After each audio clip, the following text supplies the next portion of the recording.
Hey guys, it's Practical Psychology, and this video is going to be about Robert Kiyosaki's book, Cashflow Quadrant. Now this video is actually going to be a collaboration with my friend over at Personal Power, so if you enjoy this video, check out his channel. Hope you guys enjoy and learned a lot. This book is super valuable for anyone wanting to get started in investing and growing their wealth.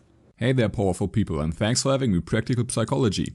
Today we discover the Cashflow Quadrant from Robert Kiyosaki. Robert Kiyosaki is mainly known for his best-selling book, Rich Dad Poor Dad, and the Cashflow Quadrant continues where Rich Dad Poor Dad stopped. But what is the Cashflow Quadrant? Basically, we have 4 quadrants, the E, the S, the B, and finally the I quadrant. E stands for employee, or as Robert says, people that have a job.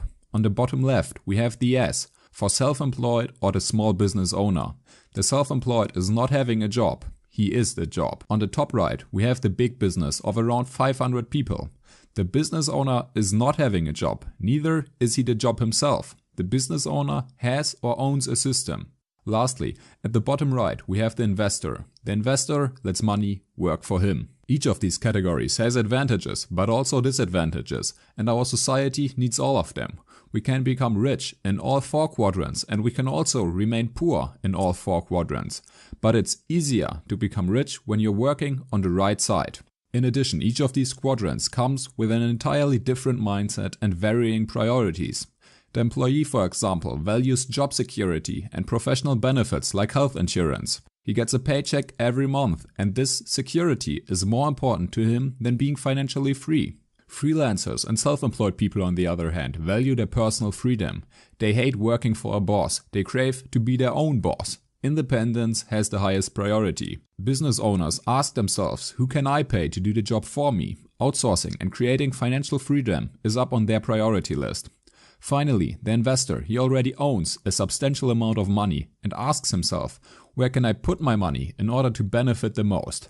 Money makes more money is his philosophy. We can split the quadrants in the middle. On the left side, we mainly have hourly wages. People work and get paid for it. If there are no working hours, then there's no money. The employee might be covered by his contract, but if the self-employed person becomes sick, then there is no income stream. Furthermore, the left side is based on the industrial age. Getting a college degree and a secure job was sound advice back then. The problem is, we're not living in the industrial age anymore. Times have changed, yet for some weird reason the advice remained the same. Many professions from the left side are slowly but surely dying. They get replaced through technology or outsourced to another country. Eventually, people have to go through education again and find another profession. So why not use this opportunity to educate yourself on the right side instead of remaining on the left side? Business owners and investors create passive income. The business owner lets his system work and the investor lets his money work. If they leave for a week, they still make money, and more often than not, the income actually increases. A strong business is a working system, therefore it grows without special attention. The employees ensure quality and growth. We already said that each quadrant requires different mindsets and also different skills.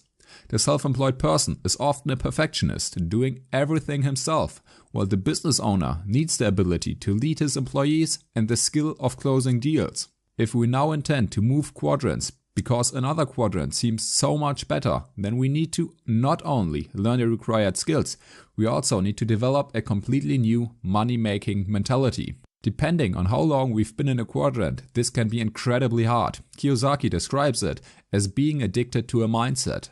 A smoke addict needs not only internal motivation, but also immense support from outside or a wake-up call from the doctor. He needs to change his mindset, otherwise he's stuck with a bad habit. Escaping his smoking habit becomes substantially harder the longer he has it and the longer he remains within the circle of smoking friends.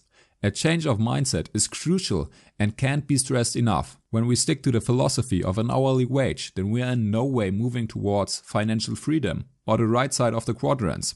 The right side uses money to make more money instead of using time to make money. Those are two opposing worldviews. Without realizing this, we will be stuck in one quadrant. Often, people try to act like rich people. They try to act like a muscular athlete.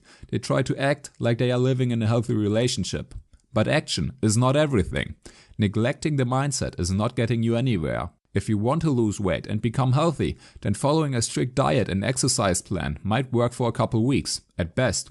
But eventually you'll fall back into your old nasty habits because you forgot to adapt the right mindset. Kiyosaki is not suggesting radical, sudden changes. Instead, he recommends changing your mindset, remaining in your current quadrant and slowly but surely educating yourself on the other quadrants. Being in one quadrant is like standing on one leg your entire life.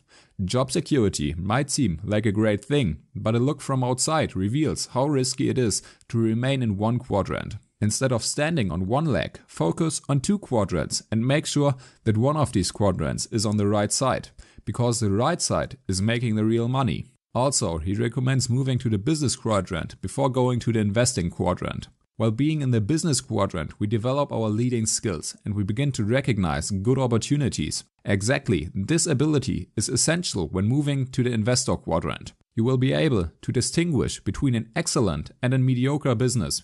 You'll discover the differences between the leaders and therefore you will make better investments. Investments bring us directly to the next point. Do you think investing is risky? Maybe consider the following change. An investment is not risky. Investing in real estate can be good, but the very same thing can be terrible. The difference is in the investor. Either he is educated or he is not. Being and remaining uneducated is risky. Giving your money to someone else can be risky. Trusting your banker can be risky. We have to educate ourselves in order to recognize whether an opportunity is exceptional or horrible. Education is essential in making investments, but also in growing a business, and we need to constantly improve our education. This leads us to the next point. Always trust in facts and numbers, never in opinions. Stocks are risky. Stocks are not risky. Real estate is a safe bet. The price of this house will go up in the future. Getting a degree is the best way to ensure job security and a constant income. A degree is worthless. You know what all these statements have in common?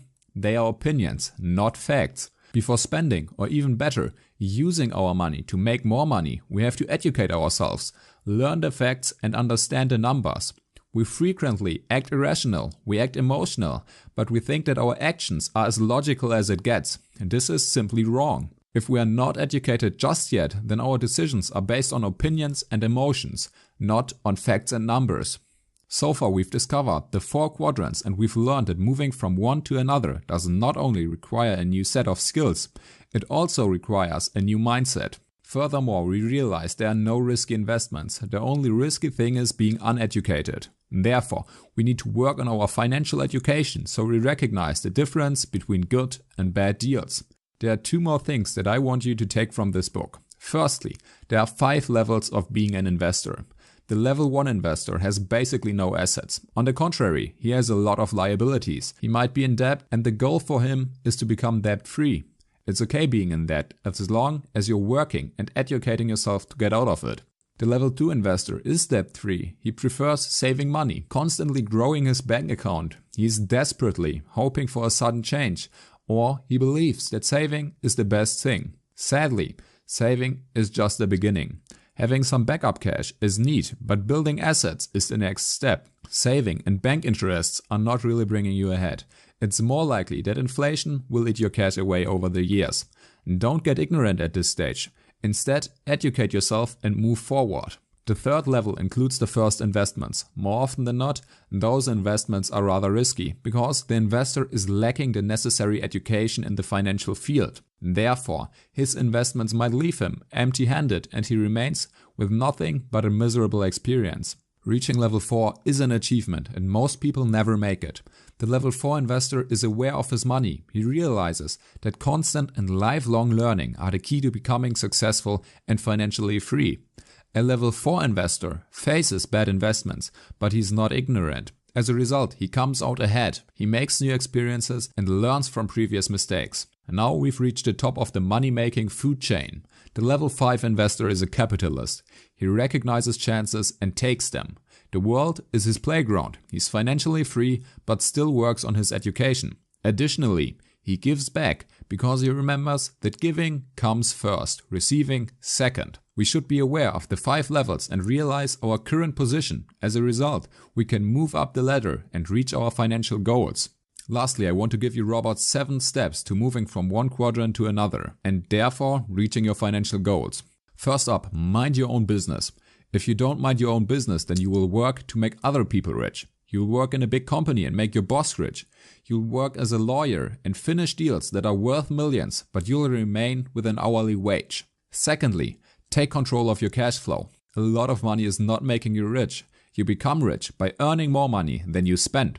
If you always spend more money after increasing your income, then you will sit in the same level of wealth forever. Thirdly, know the difference between a calculated risk and a risky situation. Being educated and investing a part of your money into stocks is a calculated risk. Being uneducated and unwilling to build up your financial mindset is a risky situation in general. Next up, know what kind of investor you are. Firstly, you need to know whether you work on level 1, 2, 3, 4 or 5. And secondly, you need to analyze your strategy. There are 3 types of investors. Type 1 searches for problems. The second type has problems and is looking for solutions and answers. The final and third investor is looking for expert.